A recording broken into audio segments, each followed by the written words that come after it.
I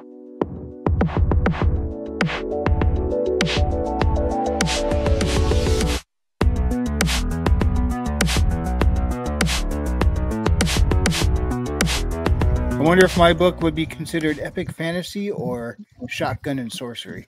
I almost think yours is sci-fi. It is sci-fi, but it's also fantasy.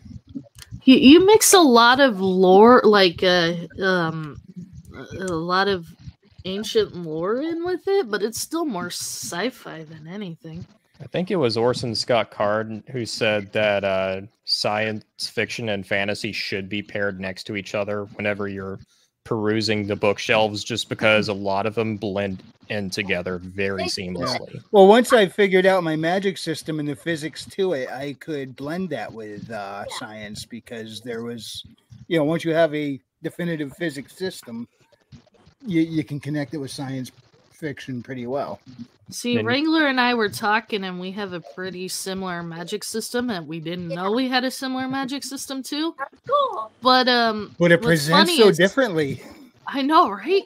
But it's off the same laws of physics, but that's because the science nerd in me had to go off of it.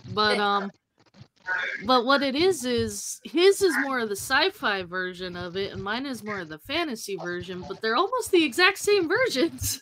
Oh, wow. Now, have you read any of the second Magi? Or?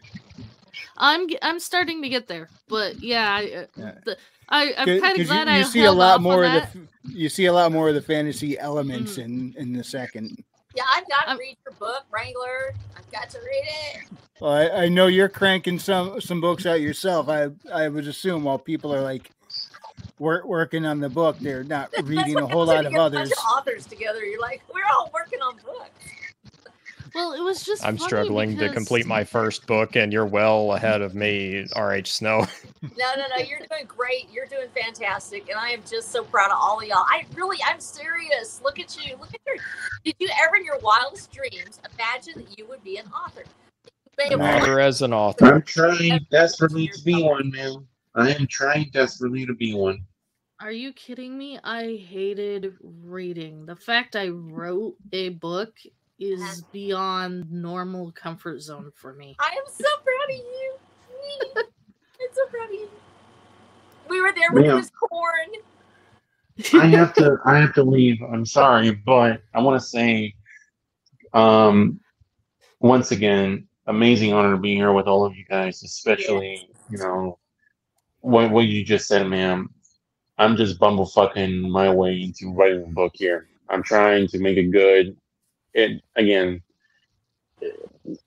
ashamed to admit that I think Twilight is better written than my stuff, but that's not going to stop me from trying even harder.